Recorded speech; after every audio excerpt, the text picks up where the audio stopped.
Hola, mi nombre es Montserrat Salaya García y soy alumna del plantel Covatat 5 y estoy invitada a este programa para hablarles sobre la existencia auténtica e inauténtica.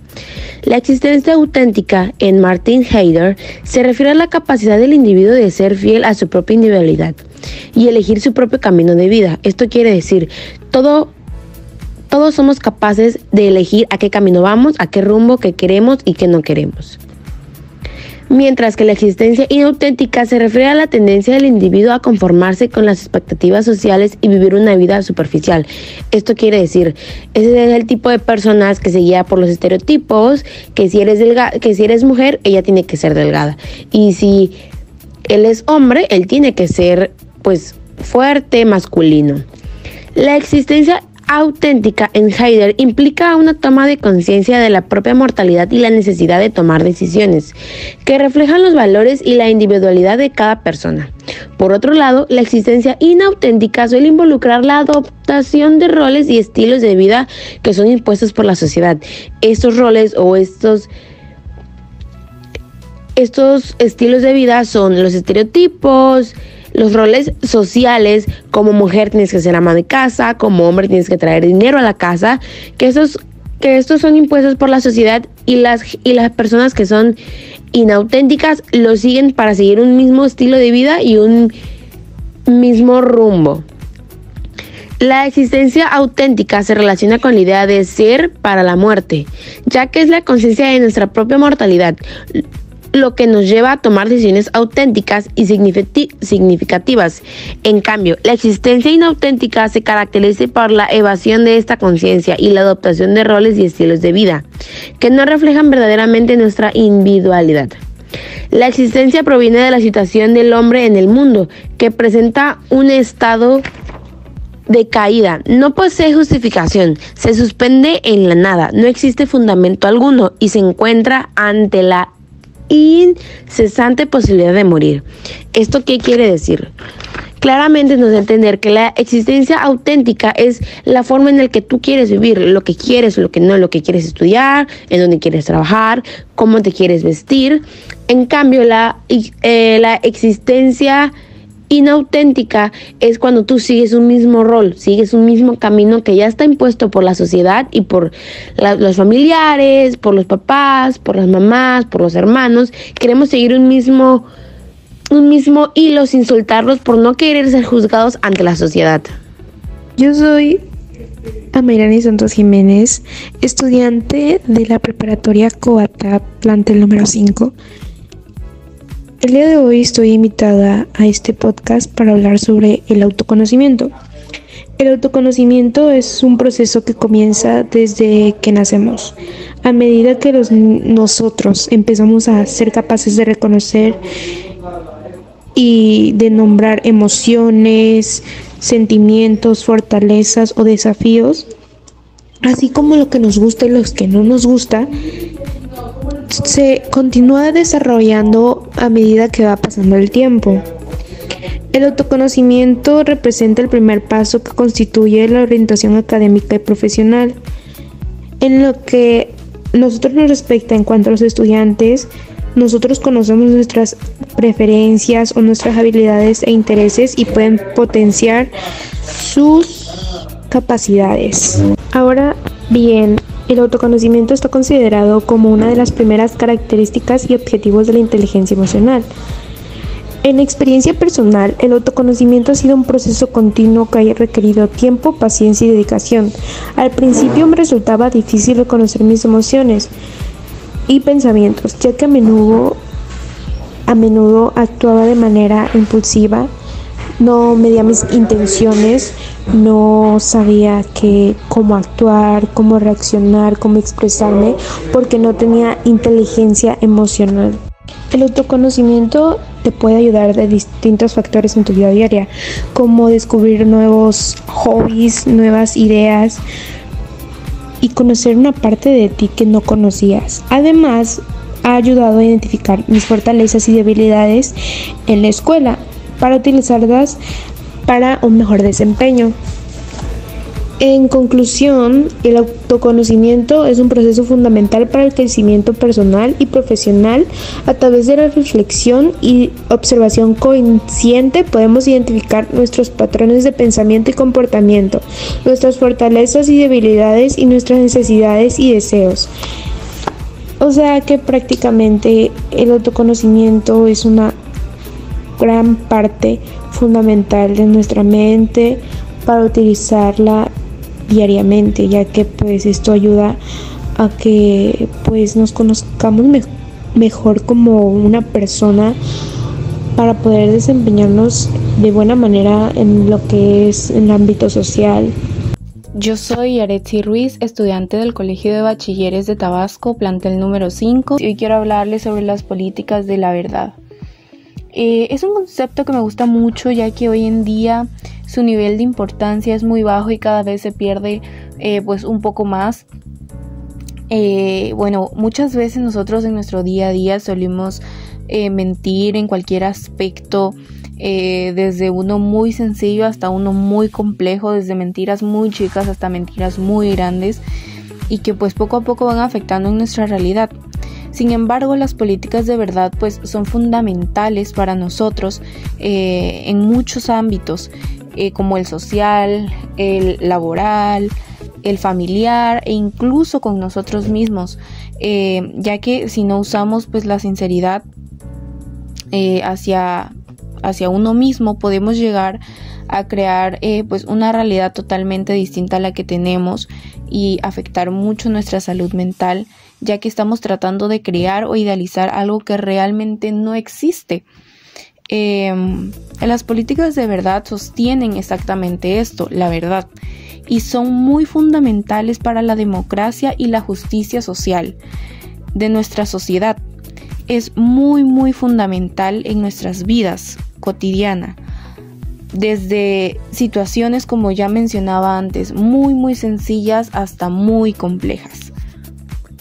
La política de la verdad también se enfoca en la importancia de la transparencia, ya que con ella podemos tener un acceso a la rendición de cuentas de los líderes políticos y de las instituciones gubernamentales pues de una manera más verídica. Es verdad que muchas veces pues podemos ser engañados con estos datos y podemos llegar a ser estafados como sociedad. Sin embargo, este es un claro ejemplo de que muchas veces las políticas de la verdad no son usadas dándole la espalda a nuestros valores, en este caso la honestidad. Hola, mi nombre es María Aida Romero Brito, estudiante del Cobatá, plantel número 5, y el día de hoy estoy invitada a este programa en el cual hablaré un poco sobre la axiología. La axiología también es llamada teoría de valores, y esta no se limita a usarlo simplemente como conceptos, sino que reflexiona sobre la naturaleza y pertinencia de los mismos, sin reducirse a juicios de valor o preferencias estimativas del todo subjetivas. Esta teoría trata los valores en cuanto tales, como entidades objetivas que son razonables como normas de práctica y no obedecen al solo capricho personal. Para algunos el valor depende de sentimientos de agrado o desagrado, o el hecho de ser o no ser deseados, de decisiones que cada uno toma, o decisiones colectivas. Pero en ambos casos son subjetivos. La axiología es la rama de la filosofía que se encarga del estudio de los valores y su importancia en la vida humana. Los valores son ideales o principios que una sociedad o individuo considera importantes y que guían su comportamiento y decisiones. Entre las características de los valores se encuentra la subjetividad, ya que cada persona puede tener una perspectiva diferente sobre un mismo valor.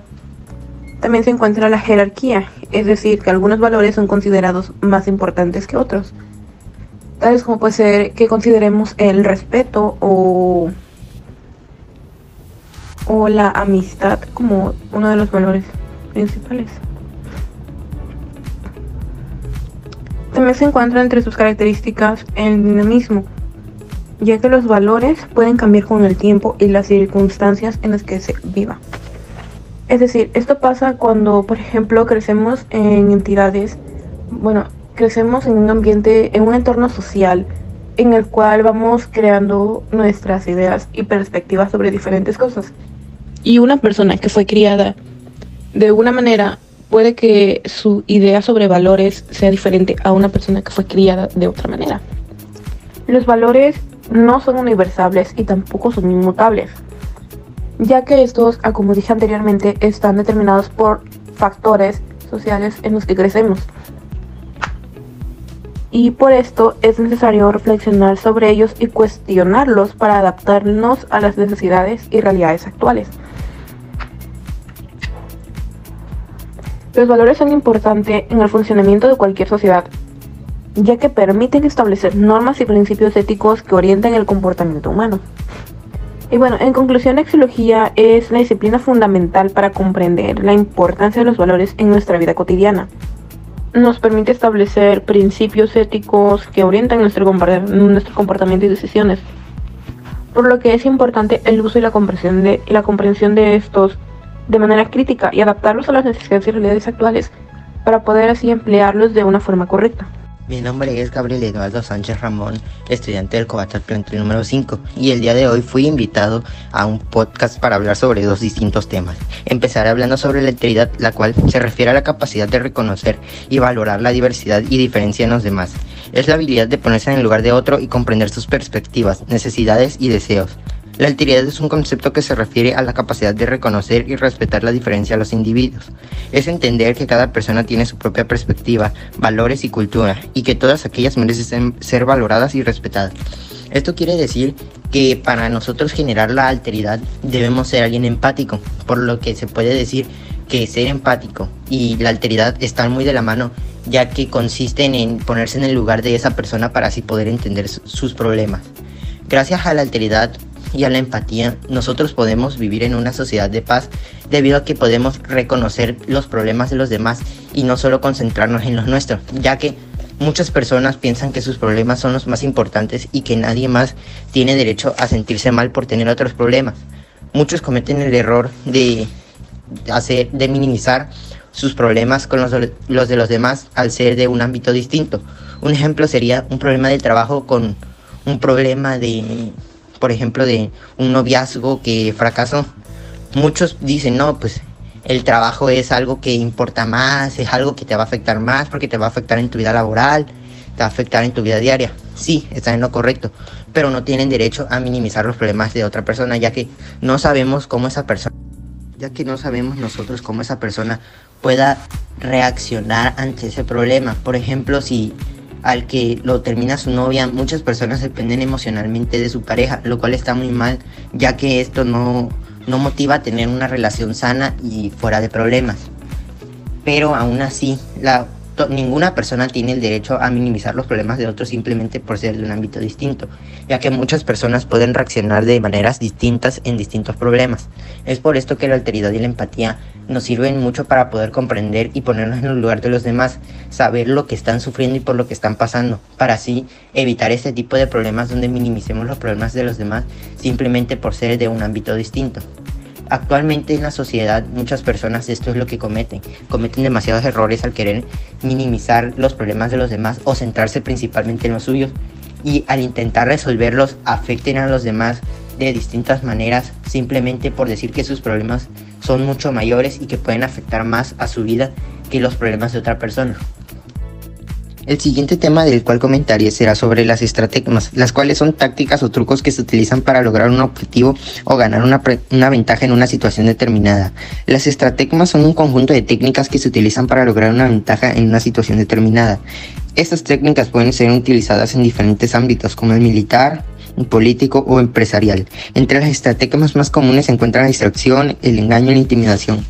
Las estrategias prácticamente lo que nos quieren decir es que son como verdades disfrazadas de mentiras, las cuales muchas personas en la actualidad las usamos para poder convencer. Un ejemplo, a nuestros padres. Al momento de nosotros querer ir a una fiesta, podemos usar las estrategias para convencer a nuestros padres. Un ejemplo sería decirle que hay una compañera que no la dejan salir si nosotros no salimos, o al revés, así puede hacer nuestra compañera con sus padres.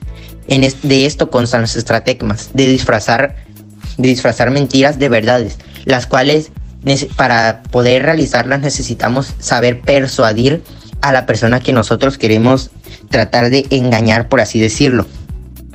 Con esto podríamos decir que los estrategias son un tipo de trampa engañosa para la persona que pues nosotros queremos hacerle creer que una cosa es buena, pero en realidad podría ser algo malo. Un ejemplo en el ámbito militar, como se menciona anteriormente, el estratagema podría ser una táctica para así lograr engañar al enemigo, con por ejemplo alguna táctica hablada o alguna acción que nosotros realicemos, dependiendo de cuál sea el contexto de nuestra situación. Siguiendo con estos conceptos a observar, hablaremos de la finitud. La finitud significa que la infinitud como totalidad está presente por su ausencia. Podemos decir que somos finitos por el hecho de que concluimos esa finitud de nuestra experiencia.